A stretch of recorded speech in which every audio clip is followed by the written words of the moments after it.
Wa natijatahu albas, kemudian buah dari suatu harapan. Maksudnya buah itu akibat. Ketika kita masih punya ada harapan. Ketika kita berharap. Wa natijatahu albas wa natijatahu albas. Dan hasilnya adalah albas, keterbukaan, terkabulnya suatu doa, kemakmuran. Wa samratul khaufi summa inna wa samratul khaufi wa natijatahu alqabdu. Hasil dari rasa takut dan akibatnya adalah alqabdu, merkesat. Albastu terbuka, alqabdu ngegem. Artinya jembar karo rupek. Ya, peteng ya. Ya. Falidzalika dzakarahu ba'dahu mafaqal, maka oleh karena itu beliau menyebutkan atau menjelaskan setelah memaparkan al-bastu dan al-qabdu, sempit dan lapangnya kehidupan ini.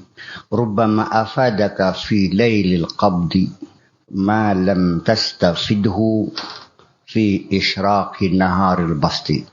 Terkadang ada manfaatnya buat kamu di malam yang kelam, di malam yang sempit, sesuatu yang tidak dapat kau manfaatkan, sesuatu yang tidak bermanfaat. Fi isyraqi naharil bast, pada cemerlangnya siang yang jembar, siang yang lapang. Dengan bahasa singkatnya, ketika kita dalam keadaan susah, mungkin itu lebih bermanfaat daripada ketika engkau sedang dalam keadaan makmur.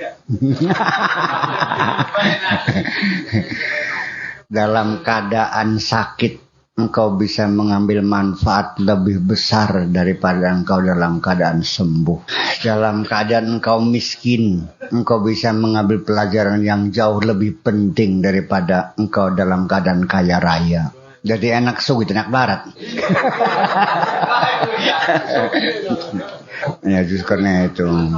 La tadruna ayyahum aqrabu lakum nafa. Kamu tidak tahu mana yang lebih bermanfaat buat kamu. Mana yang lebih layak buat kamu. Apakah sebagai orang kaya, apa sebagai orang miskin. Kamu tidak tahu. Allah yang tahu. Yang penting kita selalu husnuzan sajalah. Kalau kamu jadi orang miskin, ketahuilah bahwa jadi orang miskin untuk dirimu lebih baik daripada kamu jadi orang kaya.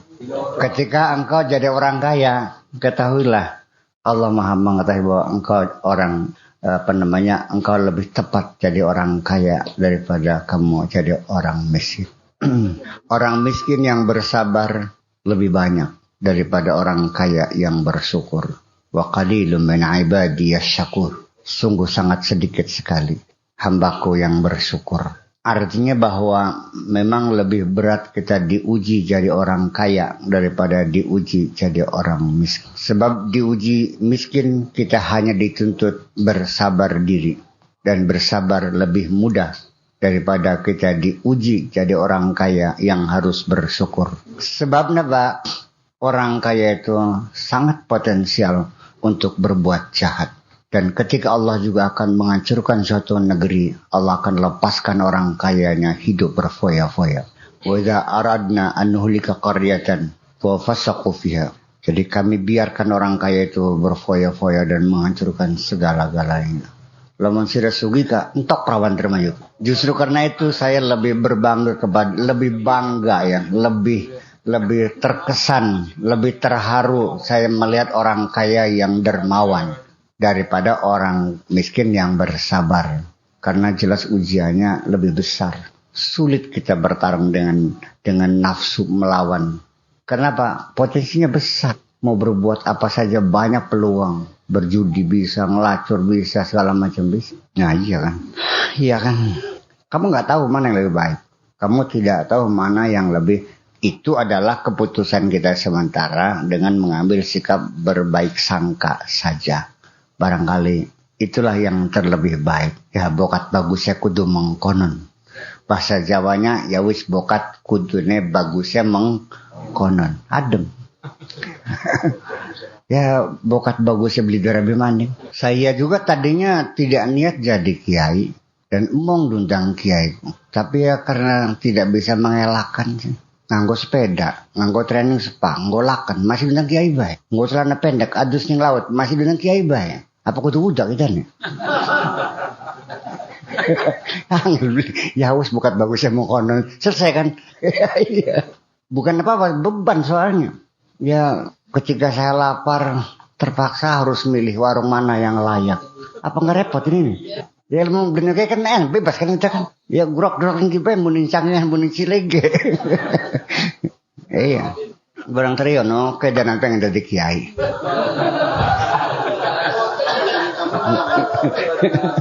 Jadi memang nanti pada intinya adalah berbaik sangka itu adalah solusi yang terbaik kita dalam mengapresiasi apa yang terjadi pada diri kita sendiri. Ya wis bokat bagus mengkonon. Ini bahasa Jawanya begitu, ya wis bokat kudune mengkonon. Adem enggak? Termasuk ketika kamu usahanya bisnisnya bangkrut juga ya begitulah kira-kira. Oh enggak. Dari sikap tawakal dan pasrah kepada Allah tidak berkesimpulan atau berakibat kepada malas, tidak, keliru. Kalau malas itu bukan karena tawakal. Orang salah paham. Iya. Natijahnya kalau tawakal jadi malas. Ya tidak demikian. Habis makan kata akibatnya lapar. Ya nggak mungkin dong. Iya kan?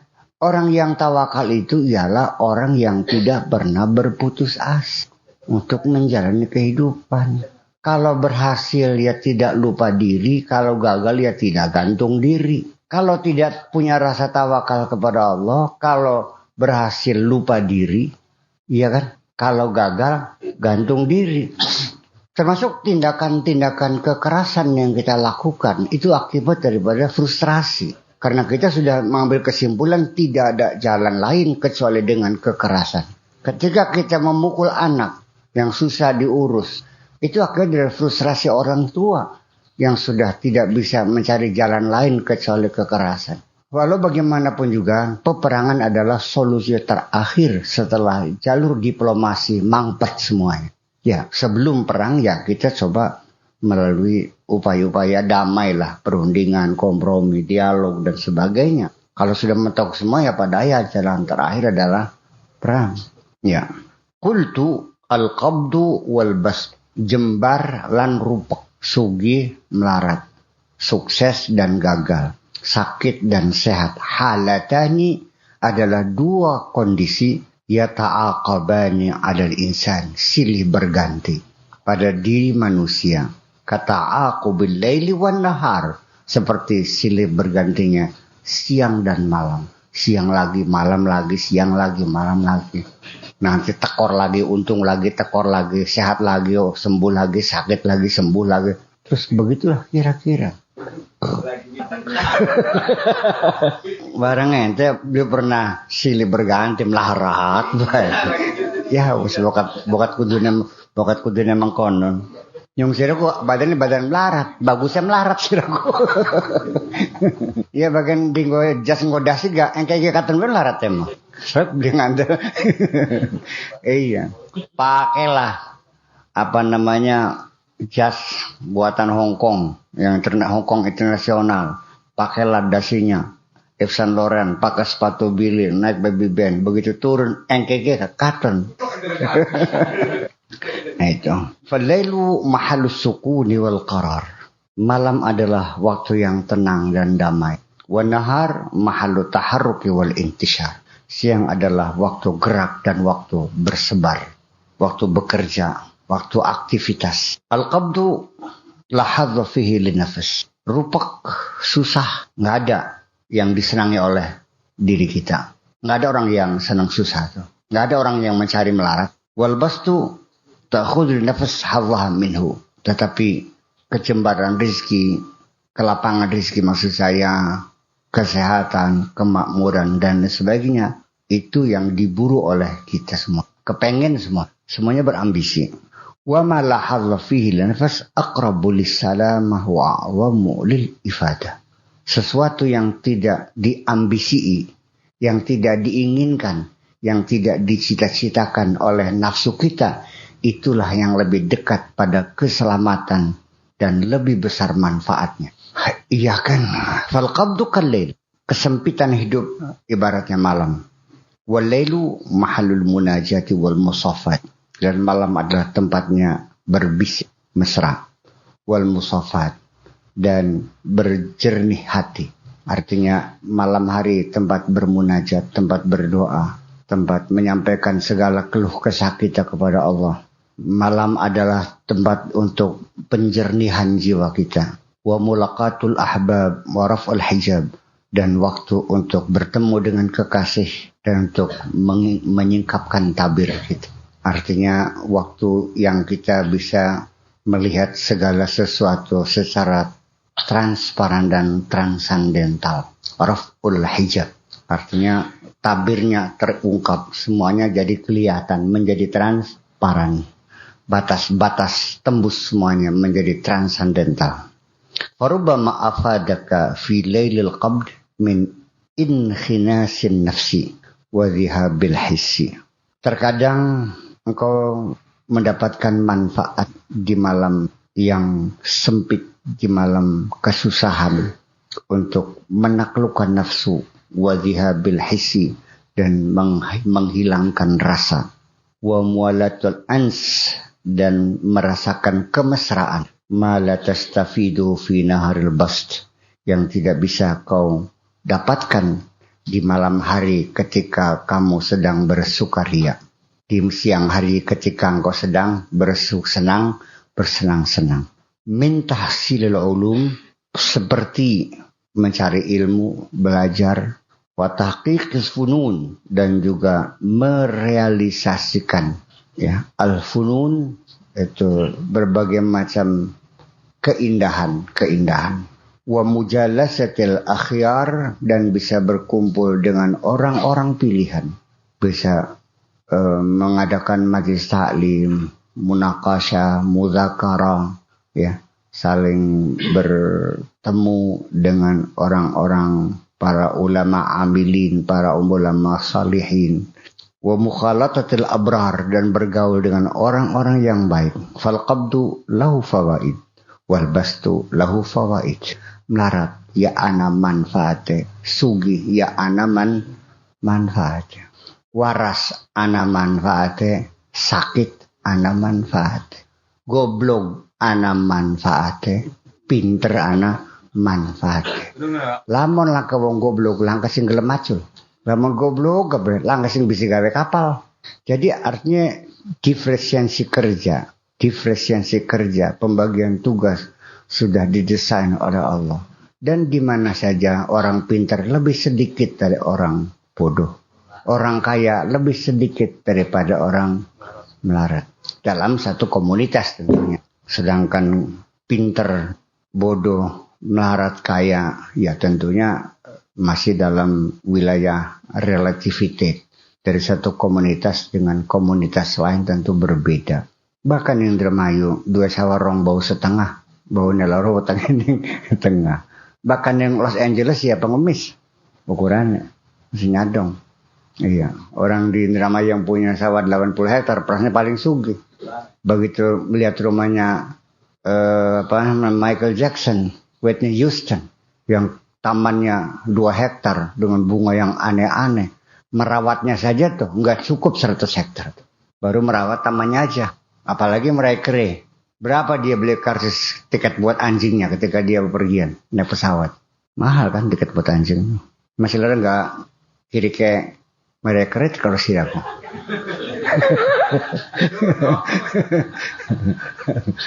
ya seperti itulah kira-kira. Iya, itu nggak ada apa-apanya ternyata kan. Nah iya. Ya nikahnya mah ya pada asal bisa masa takrib kayak wis sah dipanggil kiai. Iya kan? Ya, yang di sini sebut al-alim alama ketika ke Kairo dengan Syuyukhul Azhar, ya langkah apa nih? Iya kan? Nah, itu makanya. Tetapi non ya lumayan semua. Ya. Jadi artinya bahwa sekali lagi bahwa ketika engkau jadi orang pintar ya ada manfaatnya. Ketika jadi orang bodoh ya manfaatnya. Wal abdu la yadri ayyuhuma aqrabu lahu naf'an. kita sebagai hamba Allah, kita nggak tahu mana yang lebih bermanfaat, mana yang lebih baik, mana yang lebih mendekati kemanfaatan. Apakah kaya, apa miskin, kita nggak tahu. Apakah yakin bahwa kalau kaya bermanfaat? Enggak kok. Malah mencelakakan diri kita, mencelakakan keluarga kita. Maka ketika ada seorang perempuan datang menangis karena 40 hektar gabung kena hama, saya bilang alhamdulillah. Dan dia tidak mengerti, mencilak matanya. Masa alhamdulillah? Ya karena dia tidak tahu ada sesuatu yang lebih bermanfaat ketika sawahnya dibikin gabung 40 hektar untuk mencegah supaya suaminya jangan kawin lagi. Karena tadinya janji kira setengah, terus panen jangan kawinnya konon. Terus supaya dia sidaklah digabungkan nggak. Dia mengeluh, kulaku pakai kurang sepira. Wiridan sing sampean, petunjuk sampean, nasihat sampai tak lakoni kabeh. Iya. Jare pun maca salat ping 1000 tak lakoni enggak semeng ping 1000 sallallahu alaihi Muhammad. Masih gabung bae. Kon salat tahajud tak lakoni. Iya justru karena maca salawat jadi gabung. Karena enggak bengi salat tahajud jadi gabung. Iya. Ya dia tidak tahu ditolong oleh Allah kok dia menangis dan berkeluh kesah, menjadi kecewa dan marah. Apa enggak kurang ajar ketika saya bermaksud baik kepada kamu dan kamu marah kepadaku? Inna ba'da dzanni ismun. Ya.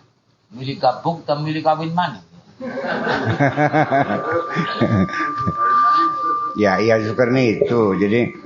Jadi dikiranya bahwa ketika kita berburuk sangka kepada Allah, dikiranya tidak berdosa. Padahal kita sendiri juga merasakan betapa sakit hati kita ketika diburuk sangkai orang. Apa Mas Wawan gak sakit hati ketika dicurigai ngirim sambal goreng tak buang sambal gorengnya karena saya curiga barangkali ada racunnya? Apa Juadi gak marah ketika bandengnya saya buang takut barangkali ada racunnya? Iya kan?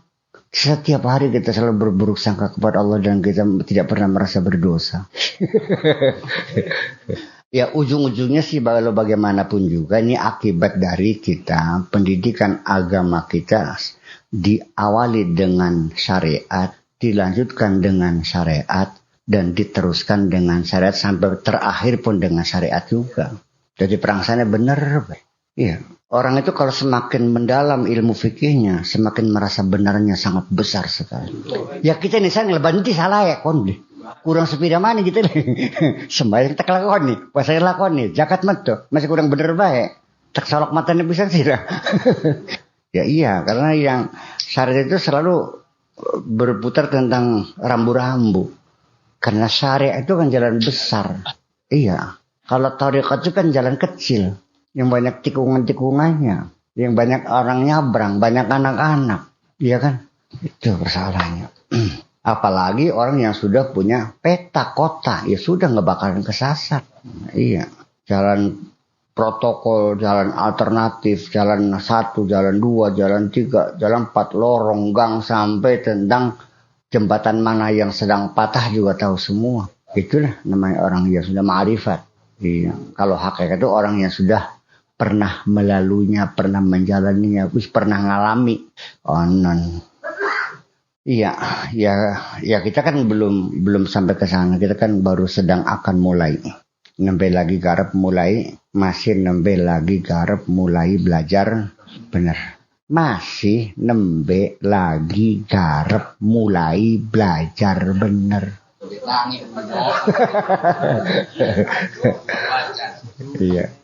Iya. Fata'ayyana al-wuquf ma yuwajihu min jihatil haq. Oleh karena itu kita harus mengambil sikap yang baik menghadapi atau bisa melihat sesuatu itu dari sisi pandang Allah. Iya dong, jangan menurut hawa nafsu kamu. Fayatalaqahu bil qabuli wal adabi, sehingga nanti kamu bisa mau menerima nasibmu itu apapun yang terjadi atas dirimu dengan rasa terima dan tetap sopan. Jadi kamu jangan hanya mikirin diri kamu sendiri dong. Dalam pergaulan sehari-hari juga coba belajar untuk memahami alasan orang lain. Jangan memaksakan kehendakmu aja. Betapa indahnya ketika kita punya sahabat dan selalu mau mendengarkan alasan apa yang ku sampaikan. Iya, dan dia mau mengerti terhadap pikiran orang lain. Aja jare sirene pae, sih udah bilang jari gue salah priben konan beli. Ini kita kadang-kadang tidak sopan. Pokoknya aku tidak mau alasan apapun. Pokoknya maunya ini. Ini kan gak bisa diajak dialog kalau begini. Ya kaku mungkin. Ya. Iya. Jadi pertengkaran pun akan segera berakhir ketika kita mencoba untuk memahami alasan orang lain. Iya dong. Jangan sepihak memaksakan kehendak kita. Ya sudah, kita tinggal terima saja. Ya, dengan sukarela kita menerima segala putusan Allah. Tetap kita baik-baik saja dan sopan kepada Allah, ya wis. Ketika engkau melamar anak perempuan saya dan kemudian saya katakan bahwa anaknya masih sedang sekolah, belum cukup usia, ya wis saya terus nyengiti kita sih dong. Di Indonesia bakal dijaluk beli dikabul ku nyewet dulu akhirnya. Jadi serba susah. Iya memang pinter sih aku. Iya, memang kita belum dewasa gitu nih Mas ya. Si anak-anak. Anak-anak tuh kalau maunya minumnya yang dingin, ya mau dingin. Sekali ibunya menjelaskan, jangan ini sedang panas, nanti sakit perut, nggak mau. Pokoknya yang dingin. Ya kan anak-anak kan seperti gitu sifatnya.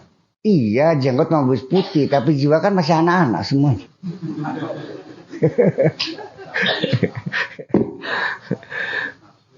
Ya syukurlah kalau ente sudah paham bahwa kita belum dewasa nih. Wa qad taqaddama adabu kulli wahid minhum 'inda qawlihi, dan sudah diterangkan sopan santun tata krama masing-masing pada saat al-qabdu dan pada saat al-qabdu. Itu ada sopan santun sikap kita yang luhur bagaimana menghadapi pergantian nasib ini. Nah, ada untung ada rugi dan sebagainya. Bastuka kaila yatrukuka mal qabdi ila akhirih. Ini sudah kita bicarakan yang lalu. Fala tatrub al basta in wajahaka bil qabdi. Jangan minta basat ketika Allah menentukan qabd. Jangan minta kaya ketika Allah sudah menentukan kau miskin. Dan jangan minta pinter ketika Allah menentukan kamu bodoh. Ya ketika kamu bodoh. Ketika kamu bodoh itulah yang dikehendaki Allah. Karena apapun yang dikehendaki Allah pasti akan terjadi. Innama amruhu idza qada amran fa innama yaqulu lahu kun fayakun. Wa idza qada amran fa innama wa idza qada amran fa innama yaqulu lahu kun fayakun. Kalau sudah dia menentukan, ya selesai, pasti terjadi. Jadi kita tanya, nggak usah nanya, oh kenapa? Ya Allah, bagaimana maksudmu? Begini nih. Bagaimana aku tahu bahwa Allah menentukan itu? Ya apa yang terjadi yang kau alami itulah yang dikehendaki Allah. Kamu ingin, aku ingin, tapi yang terjadi kan tetap keinginan Allah. Jadi keinginan itu ada manfaatnya enggak? Nggak ada. Bukan orang miskin pengen kaya kan? Kaya enggak? Kamu pengen enggak? Enggak sakit-sakit. Tapi sakit enggak? Ada orang yang pengen sakit? Enggak ada. Anta turid wa ana urid. Wallahu fa'alu lam yurid. Sira dia karep, kita dia karep. Usah mas karep dewek. Jadi aku bisa dipaksa aku selalu. Bisa diatur usah aku. Bakal bisa diatur sekarep dewek boleh. Sekarang mau semau gue. Allah itu kan semau gue. Emang bisa dikasih rekomendasi, bisa diintimidasi, bisa didemo. Enggak bisa dong. Allah buat aturan buat kamu. Iya. Dan Allah tidak tunduk pada aturan yang buat. Itu persoalannya. Ya. Dan semua hukum yang sudah ditentukan pun Allah bisa berkehendak sewaktu itu bisa dicabut dan tidak berlaku lagi. Api itu panas. Ya bisa dicabut kok panasnya. Ya. Air itu menenggelamkan. Bisa dicabut jadi tidak menenggelamkan. Ya memang iya. Begitu. Maunya gimana? Ya iya. Kok para presiden benak aja. Para korupsi Allah. Wala tatlub al-qabda in wajhaka bil bast. Dan jangan minta miskin ketika Allah telah menentukan kamu kaya. Artinya apa? Walakal hamdu ala maqati. Pujilah Allah selalu apapun yang menjadi keputusan. Pujilah Allah selalu apapun yang diputuskan oleh Allah. Walakal hamdulan iku tetap kagungan panjenengan alhamdulillah sakaya puji. Alama ing atase wuji qadaita apapun yang kamu putuskan. Udan alhamdulillah. Beludan alhamdulillah. Iya, jadi ini kan rumusan yang mudah dimengerti oleh orang awam kan. Oleh duit akeh alhamdulillah, oleh duit setitik alhamdulillah, beloli duit alhamdulillah, duitnya hilang, alhamdulillah. Iya, apa mana boleh duit, apa mana hilang. Walakal hamdu ala ma qadait. Astaghfiruka, yang penting ampunilah kami. Lah duitnya hilang. Yang penting Allah ampunilah kami. Konon. Selalu makanan, kita kan ya wis. Ya, rabi siji alhamdulillah, lebih loro, rabi telu. Jadi pulang nega bakal dua rabi kaja loro tukaran bae sisan telu. Bakal papat rundingan mateni sira. Jakarta yang mutilasi itu. Di keempat. Iya itu psikopat. Ya, itu psikopat, orang sakit jiwa. Faqad tastafidu min ahadihima ma la tastafiduhu min al-akhar. Mungkin kamu bisa mengambil manfaat dari salah satunya dan tidak bisa mengambil manfaat dari yang lain. Mungkin lebih baik kamu miskin. Tidak baik ketika kamu kaya. Mungkin kamu baik kaya. Tidak baik ketika kamu jatuh miskin. Jadi bagusnya diserah ke sugita melarat. Ya mampu beli orang. Ya nggak tahu. Kita nggak tahu. Ya, mana yang lebih tepat untuk kita? Apakah jadi orang kaya atau jadi orang miskin? Tapi yang jelas keinginan orang semuanya pengen kaya. Tapi tidak mungkin dong dibikin kaya semua. Kalau Allah bikin kamu kaya semua, kamu sengsara semua. Bisanya enak karena ada kaya dan miskin. Paham bikin ki. Lamun wong sejagat ki, wong sedermayu sugi kabeh. Sejak itu Bapak Haji Juhadi, Ketua NU Indramayu, Mbah Supopok dewek, gendeng dewek. Iya kan, ngosrek dewek. Karena dulu orang yang suruh nguras tambak, udah kaya sekarang. Ya ngurus dewek, udah kaya. Karena masuk lambi, ngundang tangga, bisa gelem usuk gini aja. Besok kita begini. Iya. Ya juga itu. Gendeng bocor, ya tangtene dewek. Yang tangan usuk aja. Nah, itu kan yang menjadi persoalan. Jadi sebetulnya mah kaya dan miskin itu nggak ada persoalan. Ketika orang kaya menyadari bahwa kamu kaya karena dibantu oleh orang-orang yang miskin. Dan orang miskin sadar bahwa kamu itu bukan budak. Kamu itu partner. Seorang buruh. Kapan merasa diri sebagai partner? Mari kita coba nanti menjelang panen. Ayo pada mogok bareng-bareng. Segera orang pada cukul mana sawah. Supaya orang kaya tahu bahwa orang miskin dibutuhkan. Saya nanya sekarang, mana yang lebih butuh? Orang kaya kebutuhan orang miskin atau miskin kebutuhan orang kaya? Orang kaya kebutuhan orang miskin. Jujur kan mah. Kalau orang kaya yang sudah biasa hidup susah, yang belum set orang kaya. Ketika orang kaya memberi orang miskin, dia merasa mengasihani orang miskin. Ketika orang miskin membantu orang kaya, juga sama mengasihani orang kaya. Ya sekali-kali mah, biar tahu diri aja. Encak lama-lama melarat, los geboda dewek mana? Sawah 20 hektar, los panen dewek mana? Mogok semuanya gak ada yang mau. Supaya dia sadar bahwa dia gak bisa sendirian kok. Itu interdependensi manusia itu seperti itu. Kita gak bisa sendirian. Makanya ketika orang sudah merasa dirinya akulah yang paling kuat, akulah paling kaya, sejak itulah dia gagal hidup. Gagal. Iya. Fala tadri ayyuhuma anfa'u wala ayyuhuma adarru. Dan kau juga tidak tahu mana yang lebih bermanfaat dan mana yang lebih berbahaya dari keduanya itu. Apakah al-qabdu, apakah al-bastu. Bisa terjadi ketika dia kaya, baik, dermawan, begitu jatuh miskin jadi garong. Berarti dia lebih baik jadi kaya. Ketika dia miskin, dia sholatnya rutin, ngajinya baik, sopan, jujur. Begitu jadi kaya, ngelacur tiap hari. Jadi bagusnya bagus. Iya. Kita tidak bisa tahu bagaimana yang lebih baik, tapi kita memperhatikan banyak orang ketika jadi kaya hancur. Anak-anaknya berantakan semua. Ya, meluning bapak oli bakualon, meluning bapak oli bapak kualon. Iya kan? Hancur-hancuran. Kesehatannya hancur, semua nama baiknya hancur semuanya. Dan udah berfoya-foya sampai tegang merangkang baliknya. Iya. Iya. Walidzalika istadilla bil ayati allati nusilat fi mirasil ab minal ibn. Oleh karena itu silakan mengambil pelajaran dari ayat yang diturunkan mengenai kepewarisan bapak dari seorang anak. Bapak dapat warisan dari anak. Falbastu kal abi. keterbukaan seperti seorang bapak, loman. Li'annahu nasi'un min syuhudi ma minhu ilaika. Karena dia adalah muncul dari kesaksian sesuatu yang dia lakukan kepada kamu. Wa huwa fa'lul haq. Itulah perbuatan hak. Fa'lul haq. Alladzi sadara minhu kullu mawjudin wa huwal asal. Seperti perbuatan Allah, seperti kebijakan Allah yang dilakukan, yang keluar daripadanya, yang dibuat oleh Allah, segala apapun yang ada, dan dialah sebagai asal. Wal qabdu ka ibnin, seperti anak. Li'annahu nasi'un min syuhudi ma minka ilaih.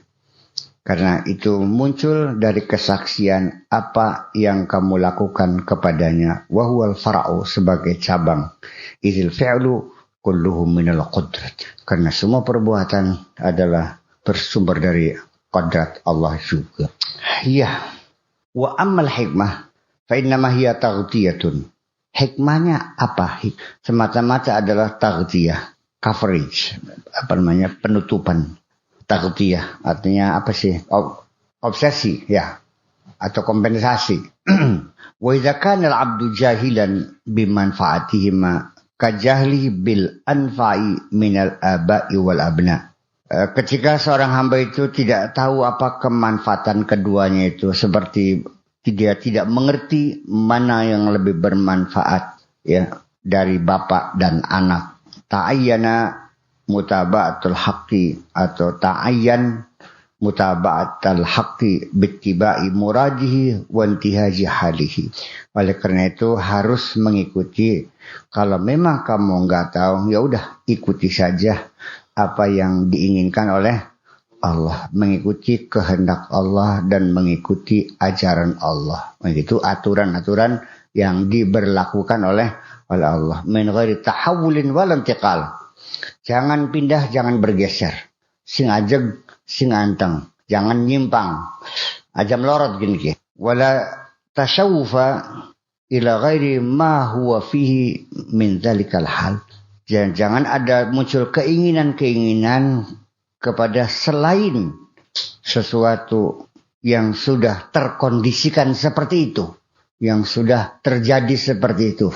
Bidzalika yatanawwaru qalbuhu, dengan sebab itulah maka hatinya akan menjadi bersinar, akan bercahaya, wa yatatahharu sirruhu wa lubbuhu, dan akan menjadi suci hatinya dan sanubarinya. Fatankashifu anhul hijab wal astar, dan akan tersingkaplah hijab dan tirai. Wa yatahayya'u li hamlil anwari wal asrar, dan dia siap untuk memikul penyinaran-penyinaran dan rahasia-rahasia. Kama abana dzalika biqalihi matali'ul anwar al-qulub wal asrar. Tempat munculnya sinar adalah hati dan sir.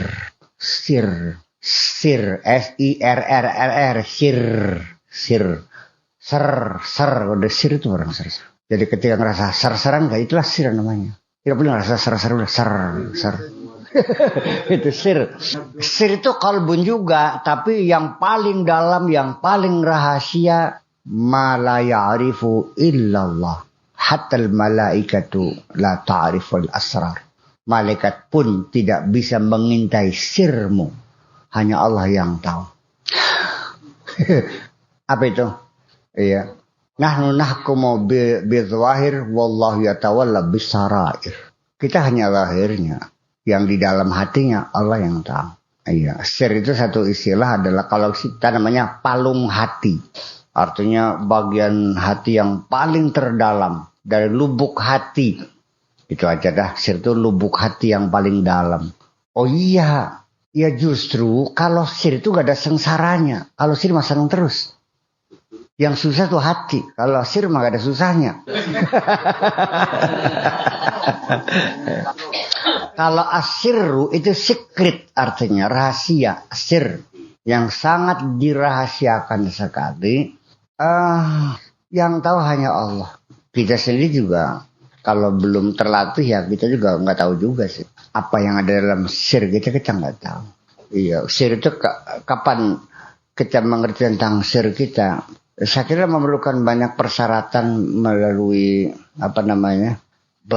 pelatihan. Tapi yang jelas mungkin secara samar-samar kamu juga menyadari bahwa selain hati ada yang namanya sir. Ketika muncul perasaan halus kamu, oh bukan, hati nurani. Nurani jadi nur, itu dari kata nurani, hati nurani. Al-qulubul munawwar, hati yang bersinar. Ketika hati bersinar terang, itu sirnya enggak keterangan, enggak. Tetap aja, nah, hatinya yang terang benderang. Jadi gini bersalahnya mah, ketika hatinya gelap, alam ini gelap. Ketika hatinya terang, alam ini terang. Ketika hatinya sempit, alam ini sempit. Ketika hatinya jembar, alam ini jembar. Ya artinya begini. Apa yang kita sedihi, apa yang kita susahkan sih dalam kehidupan ini, sebetulnya karena hati kita sempit. Ya sekarang gini, dalam bermasyarakat saja. Wong sing ilok tukaran karo tangga ke, sempit dunia ke. Ulah bakal tanggo sing ngalah dewe. Corot-corot ke jemene, aikon entah, iya mana, iya wis, diberi petalang, iya wis selesai, gua tutup, bikin mana, ya wis mendel, ya muncul, ya wis kok pasang talang muncul gua teh, yang dulu saya beli mencurut kemana, aja itu orang tetangga, maman rebutan wates, ya belajar berhidup supaya enak, coba dah nggak usah bertengkar dah, ya tuh wates ya, wates kesampean beli weru, kula beli weru. Anakan yang kertas, ismah gerbong desa, yang diukur wong desa. Kula 200 bata, sampean 200 bata. Incang watasnya penenti. Mending, iki mudo kasem, dermaga dipaprasi terus. Si mau 4 meter kali 3 meter. Masih dipaprasi baik. Ngeronggong kamu bolong lah, yang gebruk mana. Terus, ya us bakin. Ya, karya kita mah enggak dia mah. Saya minta ya Allah mudah-mudahan tanah itu bisa saya beli itu aja kok. Teman. Iya. Kadar gak tutu tanah kita, tanah Gusti Allah, wis diwakapaken. Lamun sing beli terima ya Gusti Allah beli terima, karena kita mah terima baik. Itu benar. Ya apa yang harus saya kecawai?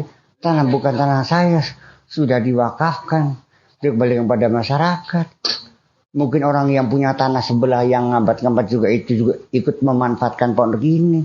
Yang pintar juga anaknya, ngapain saya pusing? Lesek masyarakat kabel apa macam.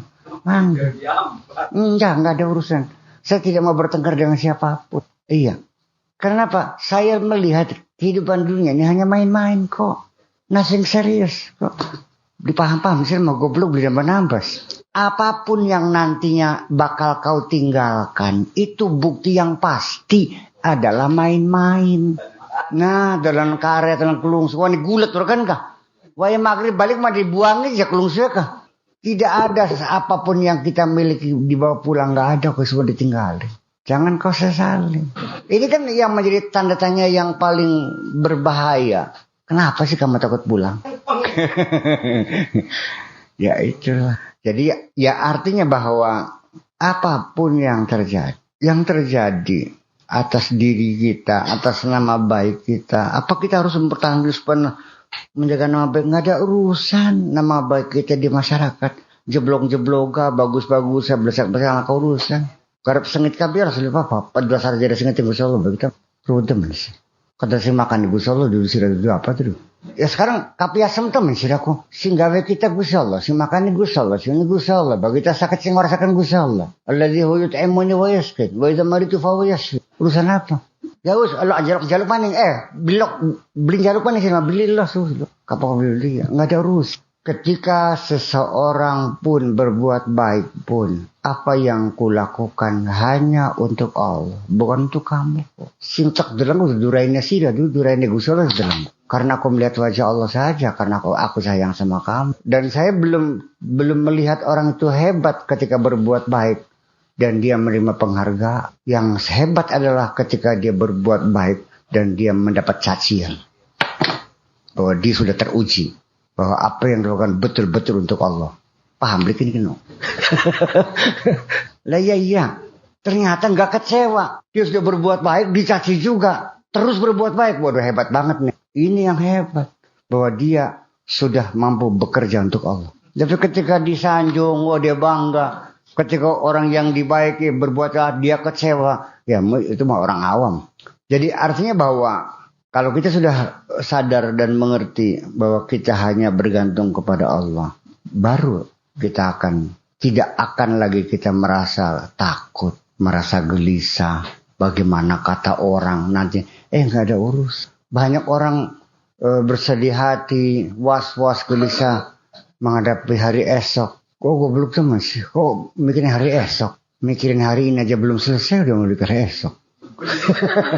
Bukan, kamu tahu nggak apa yang bakal terjadi besok? Ya kalau nggak tahu kenapa kamu pikirin? Eman mikirin yang barang dulu jadi pikirin sih dong. Yang terbaik adalah selesaikan pekerjaan kamu hari ini sebaik-baiknya, sebisa-bisa. Hari esok, karena di ujungnya begitu semua pekerjaan hari ini selesai secara sempurna, baik, itu sama dengan mempersiapkan hari esok yang lebih baik. Begitu pekerjaan hari ini nggak selesai, berarti kamu tidak mempersiapkan hari esok. Makanya saya paling gedek sama anak yang suka menunda pekerjaan hari ini kepada esok. Ngapain besok?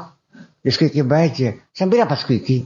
Repot saya beli. Yakin besisan. Nggak harus besok. Jangan menunda pekerjaan hari ini kepada hari esok. Selesaikan hari ini. Dan besok serahkan sama Allah.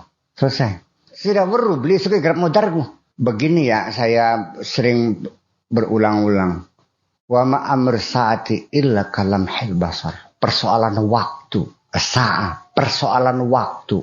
Kalamhil basar. Sekejap mata. Sangat singkat sekali. Ulang gagian, segagian. Ajak lakat-lakat baik. Ini alam dunia ini terminal yang sangat singkat sekali. Berhenti sebentar, dalakan berjalan lagi kereta api itu. Iya, stasiun Jatibarang ke berapa menit? 5 menit. Menurut kamu ketika Cirebon Express itu berhenti di Jatibarang 5 menit. Layakkah stasiun Jatibarang yang hanya ada waktu 5 menit membawa daftar belanja yang sangat banyak? Bawa daftar, mau beli kulkas, beli TV, segala macam, mau ngelamar anaknya wakajidula, beli sepatu, beli ini, beli bumbu, daftar belanjaan. Paling-paling kamu beli rokok juga harus dengan uang pas. Bisa-bisa mobil kereta berangkat, uangnya belum ada susuknya, nggak jadi beli. Itulah kehidupan kita yang sangat. Betapa kita melihat banyak orang terbengkalai, pekerjanya nggak ada yang. Nabi Muhammad pun sama. Dia membawa program untuk menyusun tatanan dunia baru dengan sistem yang baru. Iya kan? Mengatur tatanan kehidupan manusia alam semesta. Sudah saatnya pulang, ya pulanglah, nggak ada urusan, nggak mesti harus selesai dong.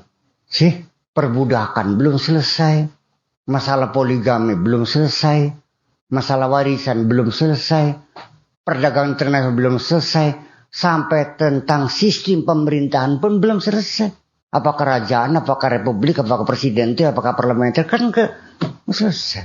Baru 2 pokok yang penting, keadilan sosial dan kesejahteraan itu aja, dan supremasi hukum itu aja kok. Lah iya. Perbudakan belum diharamkan kok.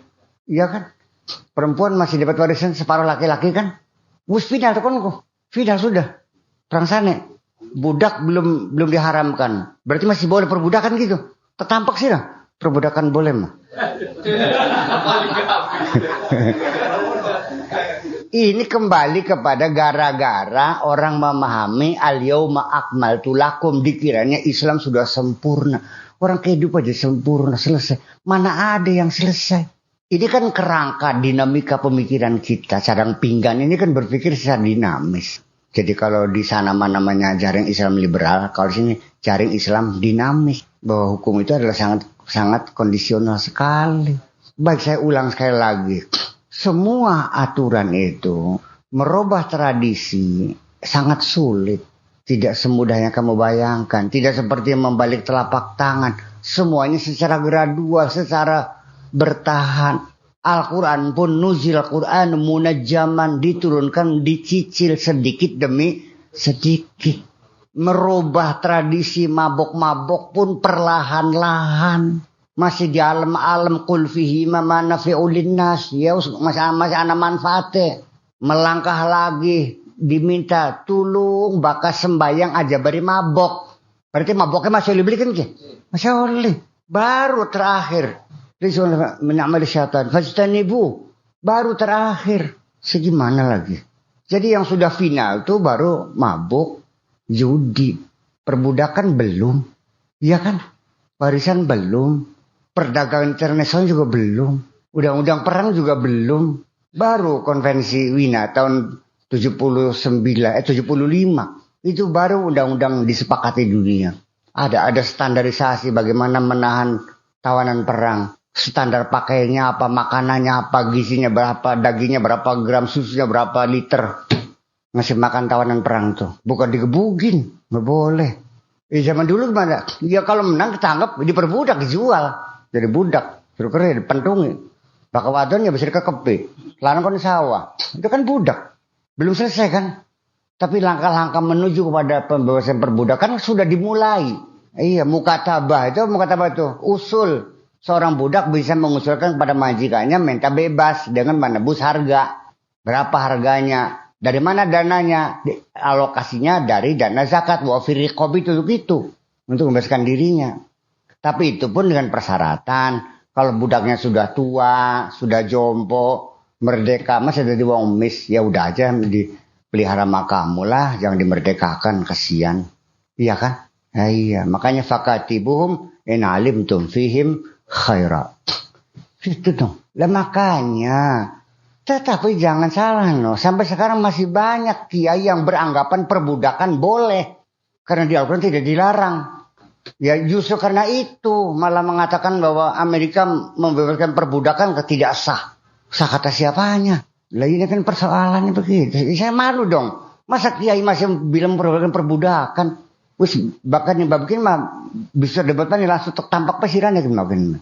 Angel sih ngomongnya masuk akal enggak, masa manusia bisa dijual dibeli, bisa diperjualbelikan manusia? Mana? Adapun dulu Islam mengatur sholatnya budak begini, ya kan begitu, ibadahnya begini, auratnya begini, ya itu kan bukan melegalisir, bukan, tapi mengakomodir karena itu secara de facto ada, harus diatur. Paham bikin? Ya, makanya jadi jangan salah paham bahwa sudah final. Iya kan Pak Edi? Lah iya. Nun? Yang perbudakan Amerika. Muliakan apa alim. Ya memperbudak dalam artian istiaroh itu mah. Istiaroh karena nurut baik kan artinya memperbudak orang lain itu seperti itu. Jadi kata memperbudak itu sudah menjadi kalimat istiaroh seolah-olah ja'alahu musyabbahan lil abid, kal abdi kayak seorang budak nurut ya. Kon ngerti telemakannya gelem kon enggak. Untuk menjilati pantat juga mau kan? Maksudnya begitu. Karena kebaikan-kebaikan gitu. Iya itu. Makanya kan Intinya boleh. Ya memang iya. Kalau kamu berbuat baik dengan tujuan supaya orang nurut sama kamu, kebaikan itulah kejahatan kamu. Karena kebaikan itu hanya alat untuk berbudak orang lain. Gimana sih? Ini perbudakan itu kan manusia dijual. Kayak dagang wedus kan digawan pasar di taleni kan Nabi Yusuf pengen kah? Di pasar digawa ora. Lihat jangan-jangan. Iya. Lakinya Zuleha sin tukur ora. Wastarahu bisa manim baksin darohi ma'duda dengan harga yang murah meriah. Sore enggak laku-laku. Akhirnya enggak tahu berapa dirham tuh dibelinya juga. Ya mungkin waktu kan koromot bocah yang oleh musim sumur sih masih durung diadusi pada mah ganteng bocahku. Nah itu. Jadi artinya bahwa orang Islam sekian ratus tahun, ribu tahun lamanya sampai Harun ar-Rasyid kah? 400 gundik ya kah? Iya, wajahnya Pak. Iya, jadi kepenak. Ya kepenak kan artinya kan beli budak. Jadi begini persoalannya. Kita selalu mengatakan orang zaman dahulu lebih soleh dari kita. Karena pelacuran nggak ada. Ya kan gitu. Kalau sekarang hampir setiap jalan ketemu sama pelacurnya. Ya persen bukan apa-apa. Karena dulu mah ada pelampiasannya, ada obsesinya, ada kompensasinya. Ya ada budak. Jadi yang boleh tuh beli budak perempuan dipakai sendiri, ditidurin sendiri. Jangan dijadikan pelacur, diperjualbelikan, suruh melacur. Nah, wah, kamu jadi bordil, ya kan gitu. Jadi tante, mami beli budak yang banyak, kemudian buka warung pelacuran, suruh melacur, dengan bayarannya kamu tarik. Nah itu yang dilarang. Makanya wala takrahu fatayatikum 'alal bigha'i in aradna tahassuna. Subhanallah. Paham sih dong. Wala tukrihu fatayatikum 'alal bigha'i. Jangan kau paksakan perempuan-perempuan yang kamu miliki itu suruh melacur. In aradna tahassuna. Kalau perempuan itu ingin tahassun, menjadi ingin tetap suci, hanya melayani majikannya aja, nggak boleh dong. Diatur seperti itu bukan berarti membolehkan, kondisi seperti itu. Jadi langkah-langkah untuk membebaskan perbudakan sudah dimulai, kok tiba-tiba berhenti. Langkah itu dikiranya sudah selesai, ya kan? Itu persoalannya. Iya. Iya. Ya kalau istri kan ngelamar, ada ijab, ada qabul, ada mahar, ada wali, ada saksi. Kamu berapa kasih nafkahnya per harinya? Maharnya berapa kilo emasnya? Iya kan? Nafkahnya berapa? Aturan Islam itu kalau kawin tuh ada perjanjian. Saya kasih nafkah sehari 100.000. Jadi sebulan 3 juta. Ketika 6 bulan kamu tidak ngasih nafkah, istri menggugat ke pengadilan agama apabila 6 bulan berturut-turut. Ini kan tadi omong kosong semuanya. Di negeri ini kan nggak ada aturan nafkah tuh. Malah perempuan yang ngasih makan laki-laki. Serau. Usandur mangan yang rabi ngatur pisan serau. Lah iya kan. Mana ada istri yang menggugat tidak beri nafkah. Kasus itu kan sangat sedikit sekali. Jadi kalau orang perempuan Indonesia nggak pernah gugat cerai karena nggak dikasih nafkah, ahli sorga betul mereka itu. Orang dikasih makan diterima aja. Bayangkan, nyuci baju kamu, ngurusin anak kamu semuanya, ngepel, nyuci, masak segala macam, nggak dikasih nafkah, masih terima juga. Betapa hebatnya mereka. Makanya kan ada standar. Makanya Nabi juga menganjurkan kamu kalau ngawin itu jangan cari anaknya orang kaya, nanti kamu nggak kuat. Pulangnya tazawwajul fuqara yughnikumullah. Sudah mau lamar jangan anaknya wedana, anaknya bupati, anaknya gubernur, kuat pikirannya kone. Ya, udah bakar rabi ku aja lok milih mana pasar wadon deka gelis.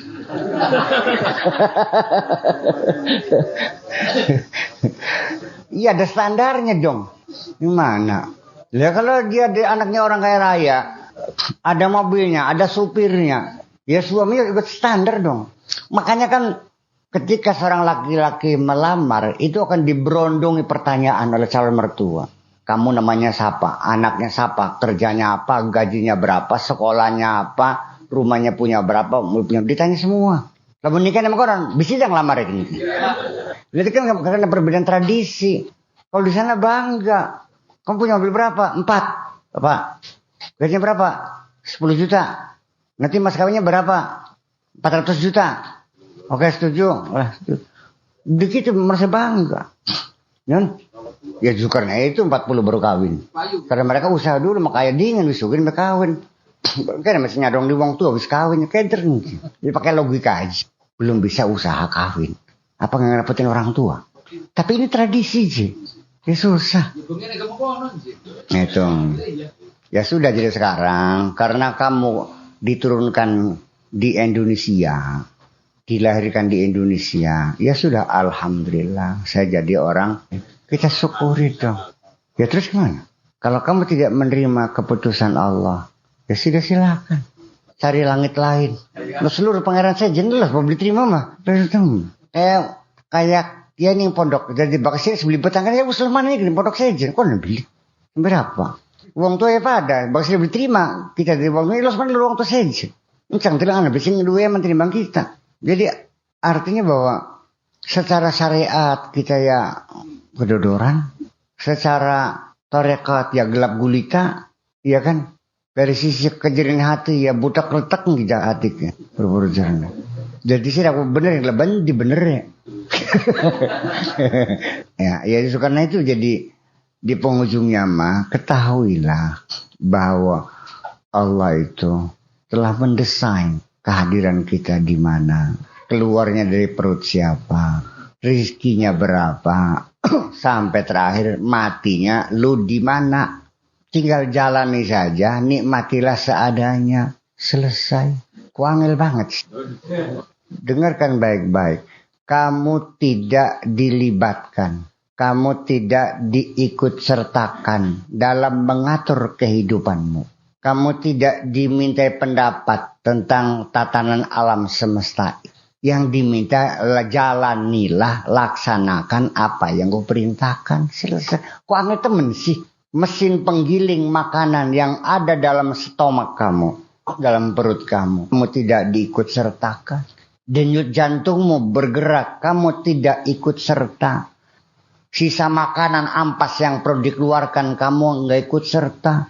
Air condition yang ada pada tubuh kamu ketika panas mengeluarkan uap dan menjadi pendingin di kulit kamu, nggak ikut serta. Semuanya otomatis. Tidur dan bangun kamu juga otomatis. Wayang ngantuk merem dewek, wayang warga tangi dewek. Korut temen sih. Kayak bisa baik. Tidak usah kamu dilibatkan dalam mengatur alam semesta. Kalau Allah berikan tugas satu saja. Panjangkanlah rambutmu sendiri. Masa pragat-pragata, beli bisa ngaji, beli bisa ngelibet, beli bisa bebasuh. Duduti rambut bersih. Gak masa jabega. Nah ini ada ketakutan dari orang yang tidak paham. Dikiranya tawakal pasrah diri kepada Allah itu dikiranya malas. Iya kan? Sebaliknya orang malas juga dipuji. Waduh tawakal teman sih ya. Gelimpang, gelimpung, buaya-buaya beli makaya, beli apa nih rumah. Ning empang beli, ning sawah beli, nutu beli, macam beli. Masya Allah sabar teman. Ini bocah culas ya, sabar. Bahkan bocah sabar kok. Terengginas. Orang sabar, tawakal, qona itu orang yang tidak pernah frustrasi, bekerja keras, gagal, tidak pernah putus asa. Kalau sukses juga dia sangat bersyukur pada Allah. Kalau sukses juga tidak bangga, inilah hasil kerja kerasku. Begitu juga ketika dia gagal, dia tidak pernah berputus asa, bekerja lagi, sampai menyongsong hari kematiannya dia terus bekerja. Sekalipun usia sudah 90 tahun, dia masih nanam kelapa juga kok. Sambil apa kali modern banget kelapa kedingku. Gua anak putu lumayan. Iya kan? Ya saya kecewa kalau kamu berbuat sesuatu hanya ingin kamu nikmati sendiri. Apa yang kita lakukan tidak mesti harus kita menikmati. Iya kan? Jangan egois dong. Apa yang kamu nikmati sekarang juga hasil dari jerih payah orang lain. Dari pengorbanan orang lain. Dari mereka yang mati ditembak Belanda. Kamu menikmati punya negara seperti ini. Paham? Dan anak-anaknya menjadi anak yatim piatu. Terlunta-lunta. Pengorbanan mereka itu besar. Untuk kamu lahir merdeka di sini. Gimana lagi? Ya ini kan jadi susah. Mau diajak berpikir apa kamu? Pikir politik beli paham, pikir ekonomi beli paham, mikir agama beli jelas. Kondandani hati rudedet. Jadi priben pengennya. Wakala juga agen. Iya. Taukil. Seperti kita punya gelang. Sekeranjang gelang dibelaratakan. Tumpang tindih. Ada yang masuk bagian ke sini. Ada sebagian lubang masuk sana. Dan begitulah sebagian. Antara tawakal dengan sabar. Ya sebagian tawakal masuk sabar. Sebagian masuk tawakal. Nanti qona juga sebagian sabar. Sebagian tawakal. Sebagian qona. Begitulah kira-kira. Tapi semuanya itu didefinisi secara jelas. Mana qona, mana tawakal, mana sabar. Iya dong. Dan itu berbeda. Tetapi wilayahnya kadang-kadang berebut wilayah juga. Bahwa ini wilayah sabar. Sehingga di dalam qona dalam qona ada unsur sabarnya, ada unsur tawakalnya. Dalam tawakal juga ada unsur sabarnya, ada unsur qanaahnya dan seterusnya. Dan kita jangan bingung. Iya. Ya persepsinya sangat abstrak sekali dong. Dan ketika kita menghadapi satu situasi sendiri pun, mana yang dimunculkan? Itu secara otomatis kita nggak usah memunculkan. kita nggak usah memunculkan, tapi secara otomatis akan muncul sikap sifat antisipasi itu. Ketika kita macan datang, secara refleksi kita lari, kan begitu. Ketika kita akan nyabrang, ada mobil kencang, kita berhenti, refleksi itu sih nggak usah mikir, nggak usah menghitung kecepatan mobil itu berapa kilometer per jam. Akan dengan sendirinya gerak refleksi kita ini juga akan menyikapi apa yang terjadi pada diri kita sendiri. Nah makanya salah satu kegagalan kita ini ialah disebabkan karena kita tidak mampu menjawab peristiwa yang menimpa diri kita secara tepat dan akurat. Salah satu kegagalan kita ialah ketika kita berusaha untuk mengaku benar dan tidak mau disalahkan. Lalu kita mencari kambing hitam, menyalahkan orang lain. Makanya ketika ada orang menyalahkan orang lain, saya catat bahwa orang itu tidak mengaku bersalah. Dan orang itu tidak mau menyelesaikan persoalannya. Gara-gara sirak ini kan, udah titik, udah paham. Bahwa orang itu tidak mau menyelesaikan persoalannya. Suruhnya orang lain yang menyelesaikannya. Bahwa dia tidak menyelesaikannya. Cobalah kita belajar. Oke lah, itu mungkin kesalahan saya. Lain kali kita masih coba untuk buat formasi yang baru lagi. Begini caranya. Begitu dong. Paling sopan adalah ketika kita mengalami kegagalan. Paling sopan dan paling lumrah. Yang kita salahkan adalah koordinasi. Ya gara-gara salim gini. Gara-gara kita sama nih. Anggapnya salah menyalahkan. Ini kan telinga saya nggak salah mendengarkan percakapan sehari-hari di antara teman-teman kita. Selalu menyalahkan orang lain. Salah satu. Tetapi ketika dia salah menginstruksi, ya kenapa kamu tidak memberikan instruksi yang jelas? Miftah, bawa mobil, beli besi, korman darmin, ning bengkel emang nur, layap mangkat. Kang dia, kertas maya. Mang darmin bagi sekolah masih tulung aku sih. Darmin mang kelibut, dudu darmin kuwen. Darmin kan itu nongkrong mang nur mana ya? Nggak usah nyalakan Miftah. Saya yang salah. Tidak ditulis di kertas Darmin. Alamatnya bengkel mobil Mang Nur depan masjid. Lain kali harus tertulis seperti itu. ya justru karena itu. Kecuali suruh beli cat hitam dapatnya biru. Ketika saya kusualnya biru, hijau langka. Bukan tergenggu. Niki Pak Juju Hadi benar-benar terjadi sama diri saya begini. Ning empang problem kan gue. Karena nantur Bandung oleh boncel gue. Lawaknya langka juga. Nantur Bandung oleh boncel. Nah boncel lawaknya jelangka kan nggak pada ngomong. Makanya tolong kita juga sebagai umat Islam nih. Tolong bacalah instruksi Allah secara jelas. Kita nih banyak yang gak jelas membacanya. Apa yang dikehendaki Allah sesungguhnya. Sudah sepunya kaidah. Al-mutabadaru fi dzihni wal maksud. Yang paling cepat kita pahami. Yang paling cepat kita tangkap. Itulah yang dimaksudkan. Ketika ayat itu mengandung kemungkinan makna yang berbeda-beda. Yang paling cepat masuk dalam pikiran kamu mana? Umpamanya, satu contoh yang sering ulang-ulang. Hatta zurtumul maqabir. Alhaakumut takasur. Kamu terlalaikan oleh usaha mencari harta sebanyak-banyaknya. Kamu lupa diri mencari harta sebanyak-banyaknya. Alhaakumut takasur. Sampai kapan? Hatta zurtumul maqabir. Sehingga kamu menziarahi kuburan. Yang masuk dalam pikiran kamu apa? Nah, itu yang paling dekat. Bukan mencari kuburan benar-benar kuburan. Begitu dari kuburan, terus mari konon, serakahe. Enggak. Ziarah kubur.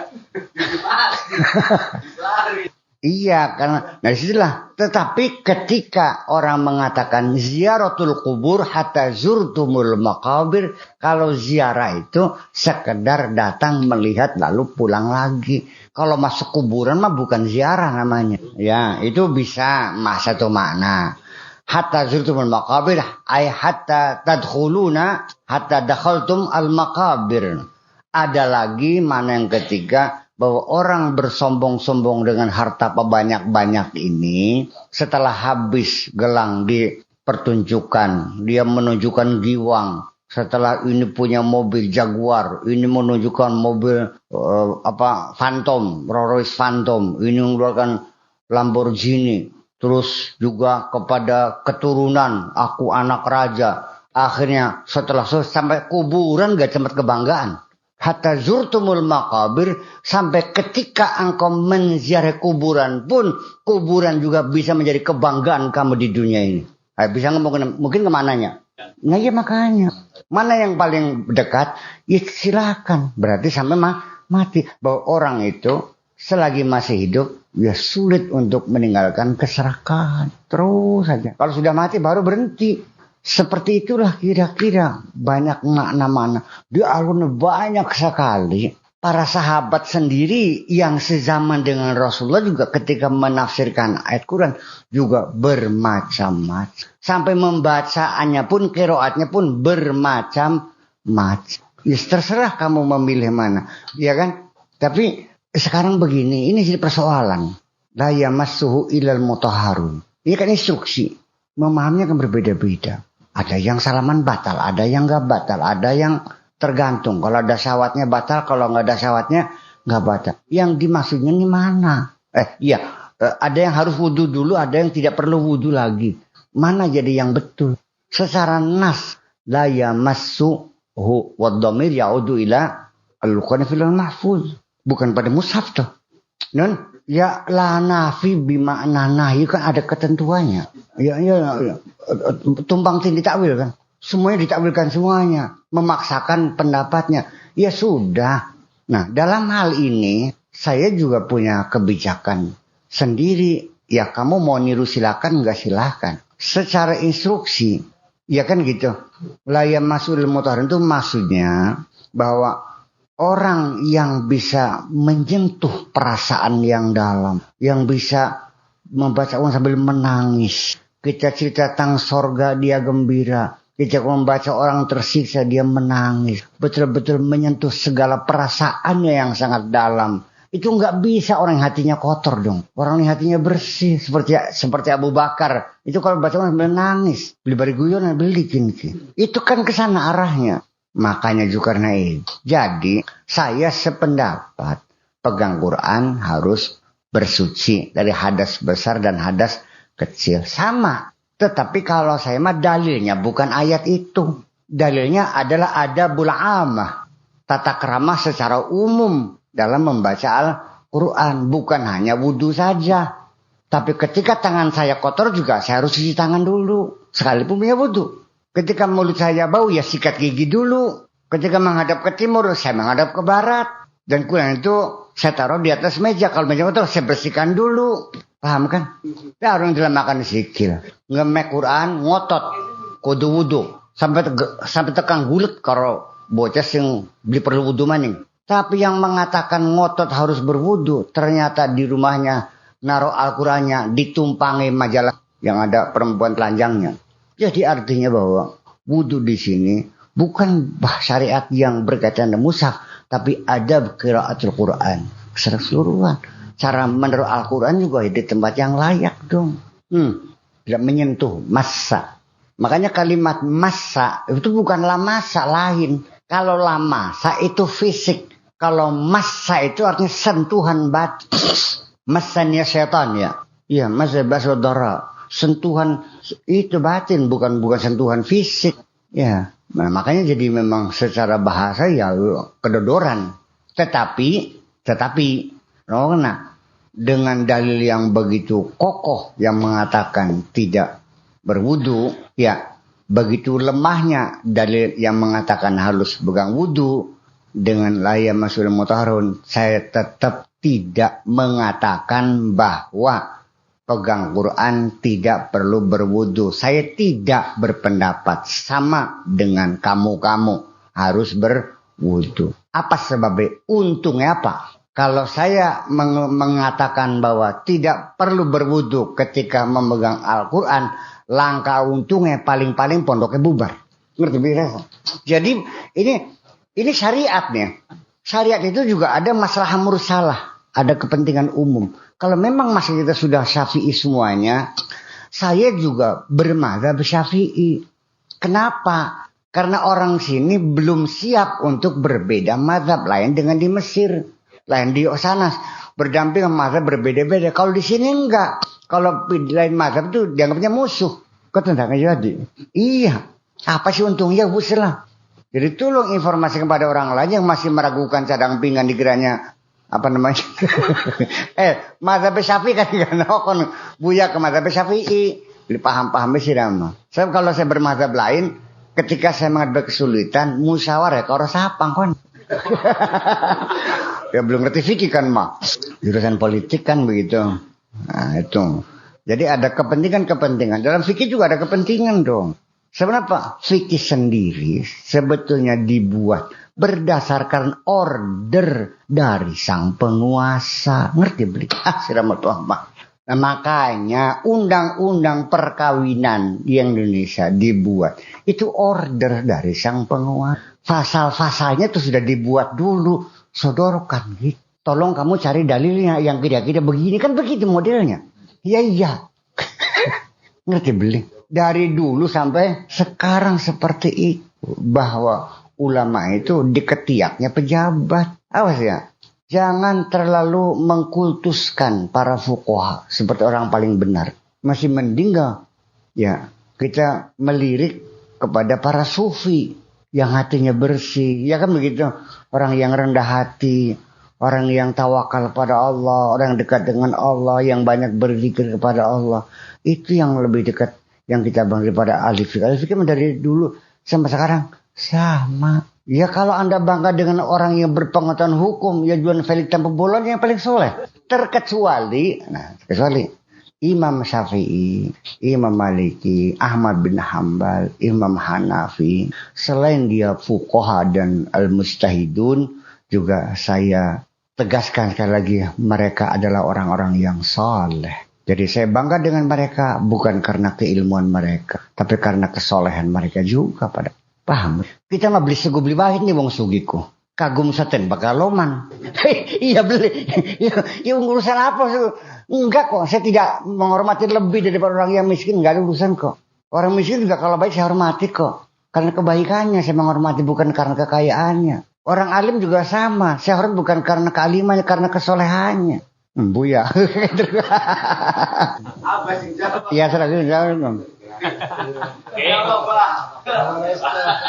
Kalau orang cantik secara naluri kita selalu ingin memberi enggak juga ya tapi ya begini juga pada akhirnya sekalipun dia cantik kalau dia nggak sopan sih ngapain wis nggak celana trik ini pakai pullover meret susunya katon dodoknya nongkrong ya bisa terkusir mungkin mah oke nah juga. Ya iya. Tapi bila orangnya jelek, nggak ada urusan sih dengan orang jelek, orang cantik. Saya lihat perilaku seorang, akhlak seseorang itu menjadi pertimbangan sih. Awas, ketika engkau menjadi orang pintar pun, jangan menuntut kamu dihormati karena kepintaran engkau. Ada standar kok. Saya hormat kepada pejabat, bukan karena pejabatnya. Kalau pejabatnya nggak pernah berpihak pada masyarakat kecil, mah ngapain? Lah iya, nggak ada urusan itu. Yang nggak tahu lah di model mama. Ya, kan begitu persoalannya. Jadi kalau saya hormat sama bupati, ya bukan karena dia bupati, karena dia baik, itu aja persoalannya. Karena dia berpihak pada rakyat kecil, ya kita juga hormat. Ya kan begitu. Siapapun kita dia hanya memikirkan diri sendiri, nggak pernah mikirin rakyatnya. Ngapain saya mikirin dia? Ini kan menjadi persoalan. Itu kan merupakan sikap hidup kita yang seharusnya seperti itu. Nah itu sikap hidup saya. Apakah ini kurang ajar namanya? Ya enggak dong. Bukan apa-apa. Saya mengkritiki para mujtahidin tuh menjadi catatan para kiai di Cirebon Indramayu di Indonesia ini. Gelagdak jadi tukang imam gak dikritik ben Bu ya Mas. Yang ada urusan mengkritisi mah. Kecuali saya nggak berani mengkritiki Allah dan mengkritiki Rasulullah. Selain itu mah apa benar bikin mah? Iya, sekalipun sahabat Rasulullah. Iya sahabat itu sahabat. Iya, tidak ada jaminan mereka itu benar. Ana beli sahabat sing selingkuh. Ana beli sahabat sing medit. Anda beli sahabat yang endah-endah baik cari hanya untuk kepentingan. Nah, dan orang ini kadang-kadang, punten sekali lagi, dalam menulis sejarah, membaca sejarah kadang-kadang nggak jelas. Ini sejarah ini yang nulis siapa? ketika yang menulis itu kelompok penguasa, yang enak-enak aja, asal Bapak senang laporannya. Iya kan? Tapi kalau yang ada kelompok oposisi, semua kejelekannya diungkapkan. Dan itu semuanya dibaca semua. Barang sih maca si jiba sih mah. Siapa? Karena kalah di TV dari pengkhianat. Ya justru karena itu. Jadi artinya begini. Sekarang begini. Sebenarnya yang Muawiyah kan membangun ya. Oke, saya cerita yang pagi dulu. Muawiyah memang serakah. Dia ambisius ingin menjadi raja, membuang imperium yang terbesar di dunia. Tetapi juga Islam dimanfaatkan oleh dia yang serakah itu. Karena keserakahan dia, maka Islam bisa melakukan ekspansi, menyebar kemana-mana melalui keserakahan Muawiyah. Jujur begini mah, kalau tidak ada orang yang serakah seperti dia, ya mungkin berputar-putar hanya di Madinah aja mungkin Islamnya. Ya, terima kasih sih. Tapi dia juga mengatasi oposisi juga seenaknya aja. Dan semua yang sejarah Islam yang kamu baca itu adalah sejarah versi Muawiyah. Pernah baca sejarah yang ditulis oleh orang-orang Syiah, Mu'tazilah, Qadariyah, orang Jabariyah, orang minoritas, ditulis orang Yahudi, oleh orang-orang Kristen. Enggak kan? Ya iya.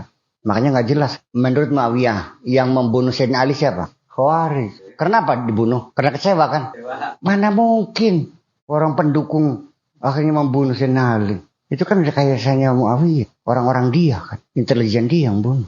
Ya iya. Itu. Diputar balik sejarah tuh. Kira-kira apa sih? Nah, kelompok yang mendukung Muawiyah itulah yang disebut ahli sunnah wal jamaah. Paham beli? Alikum bisawadil azam. Oleh Rasulullah. Nggak tahu apa yang enggak ngomong gitu tuh. Oh, kamu harus ikut mayoritas. Itu kan maunya Muawiyah begitu. Iya kan? Tapi kenapa saya sekarang ahli sunnah wal jamaah? Punten, ahli sunnah wal jamaah sekarang bukan sunnah wal jamaahnya Muawiyah. Awas. Ini jadi catatan orang ini nih. Ahli sunnah wal jamaah saya bukan ahli sunnah wal jamaah Muawiyah bukan sekte, bukan sekte politik bukan. Iya, bukan partai politik bukan. Tapi adalah kelompok mayoritas yang ada di Indonesia khususnya. Iya, sekalipun oleh Saudi disebut dolalah. Ada fotokopinya saya, Abdul bin Baz itu, ya mufti Saudi itu, dolalah itu madrasah itu. Iya. Nah, ini juga hal yang semacam ini kan wacana yang semacam ini kan belum terpikirkan oleh orang banyak kan. Dan ya iya pergeseran. Jadi begini. Jangan beranggapan di dunia ini sesuatu itu tetap dan permanen. Enggak ada. Semuanya bergeser, berputar. Seperti nasib orang juga nanti kaya, nanti miskin lagi, kaya lagi, bangkrut lagi, bangun lagi, jatuh lagi. Seperti itu. Kalau kamu sukses terus, di penghujungnya kamu bunuh diri. No? Enggak ada enaknya hidup ini. Watilkal ayyamu nudawiluha bainan nas. Itulah hari yang putarkan di antara manusia. Nanti siang, nanti malam, nanti kaya, miskin lagi, jatuh lagi, bangun lagi. Iya, sakit lagi, sembuh lagi, sakit lagi. Wis mata waras, kopok waras, melek. Wis kan kari, iya, penyakit alergi, mencret maning, beli bisa ngentut, kaji salim. Baru sekarang paham betapa mahalnya kentut kan gitu. Setelah menghabiskan uang 4 juta, ya Allah 4 juta kentut. Jadi ujung-ujungnya ini, iya, ujungnya demikian. Jadi namanya syariat mas selalu bergeser, selalu berubah sesuai kondisinya. Syariat kondisional ya belum paham, menolak. Begitu saya keluarkan dalil al-hukmu yaduru ma'illati aikonon aja. Yang beli paham itu barang emang. Iya kan? Iya, so dia kan berputar dong semuanya itu. Jadi hukum ini sekali lagi saya bilang ya. Namanya hukum itu bukan kayak orang belajar tentang KUH pasal 1 kasih uang perkara. Iya betul. Pasal 1 apabila ini maka hukuman sekian 2 apabila hukum itu bukan begitu. Itu mah kitab undang-undang silakan saja. Di penghujungnya interpretasinya memorandumnya semuanya adalah ditentukan pada situasi kondisi politik ekonomi sosial budaya yang ada. Paham beli kunku. Sekalipun mencuri ayamnya sama. 4 orang mencuri ayam. Hukumnya tidak mungkin harus sama dong. Ketika kondisi masing-masing berbeda. Paham, bikin. Ada yang dibebaskan. Ada yang dihukum 3 bulan, ada yang 6 bulan, ada yang 4 tahun. Kok begitu sih?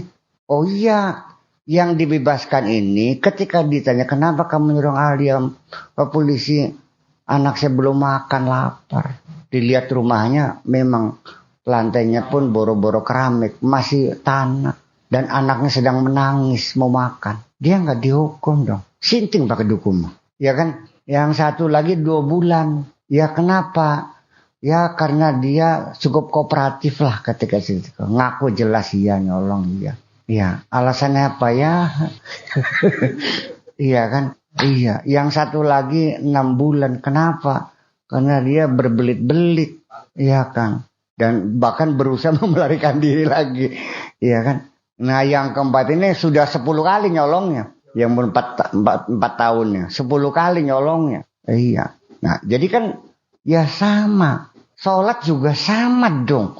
Ketika hukuman pidana berbeda, ketika hukum taklif pun juga pengamalan pelaksananya ya harus berbeda. Makanya para kiai, para ustadz, jangan memaksakan orang awam sholat harus baca Fatihahnya fasih kayak kempek. Enggak bisa. Kudu Rabbil alamin kayak gitu kah. Ya beli dalam konon mah. Ya Rabbil ngalamin enggak ada urusan itu bisa Rabbil ngalamin sih. Masih mending ngalamin timbang beli sama orang. Mau baka imam ya aja be wala bedolin ku. Lah ketika orang miskin enggak punya baju, masa harus pakai mukena? Kira mana? Masa wong tani buru tani di sawah harus bawa mukena? Tetapi kita kan masih memperlakukan sama kan. Padahal Islam sudah melihat bahwa kelompok perempuan-perempuan yang bekerja keras di sawah itu auratnya sama dengan laki. Anda beli? Ada kan?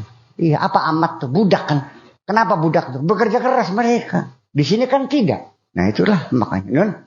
Jadi bukan karena mereka dilahirkan jadi budak, bukan. Bukan karena status budaknya, tapi status sosialnya sebagai pekerja keras. Baina surati wa rukbah. Fa'auratuhunna kerijal seperti laki-laki.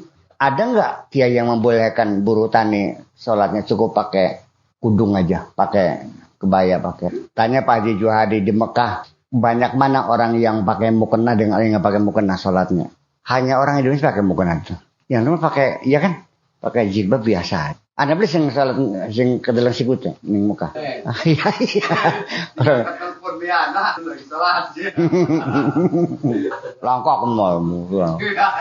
Tapi ingat, Kanjeng Nabi itu sambil mong-mong Sayyidina Husain, iya kan? Nangis digendong sambil gendong. Jadi artinya dari itu kita melihat betapa mudahnya ibadah sholat tilak. Ayo Sarob, ngomong apa maning? Ya? Yang terdulu dong. Nah, itu karena itu. Jadi undang-undang hukum ini ketika kita buat secara mendetail malah justru mempersulit. Makanya seorang yang ingin membuat undang-undang itu harus bijak, ya, harus memberi peluang terhadap kemungkinan adanya pengecualian. Jangan meniadakan pengecualian. Bahwa ini keputusan berlaku seragam, serempak, sama tanpa pengecualian, nggak bisa. Nah begini, ini pornografi juga. Sampai berbentuk sajak, puisi, tulisan, wakilnya begini, penyiaran segala macam, buku-buku novel, sastra kan segala macam. Oh ya bingung nih, kenapa sih jadi mendetail begitu? Kenapa nggak dibuat simpel aja? Pornografi itu ialah suatu pertunjukan yang melakukan perbuatan hubungan seksual dengan menunjukkan kemaluannya, laki-laki penisnya sama vaginanya. Kenapa nggak begitu aja? Sebab relatif ya. Saya melihat goyangan Dewi Persik lebih hebat daripada Idul Kosek. Bukan ibadahnya aja, gerakannya lain.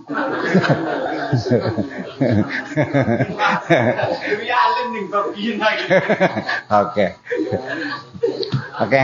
Jadi pada kesimpulannya adalah hari ini, malam ini kita bahwa apapun yang terjadi pada diri kamu, ketahuilah, kamu nggak tahu apakah itu baiknya, ya kan? Nasibmu yang terjadi, jadi orang kaya, jadi orang miskin, kamu nggak tahu mana yang lebih baik. Tapi kita harus punya dugaan yang baik kepada Allah, bahwa apapun yang terjadi itulah yang terbaik untuk kamu. ketika itulah engkau tidak akan berkeluh kesah apapun yang terjadi. Inna awliya Allahi la khaufun alaihim wa lahum yahzanun. Enggak ada rasa takut. Enggak pernah bersedia hati. Ya, assalamualaikum.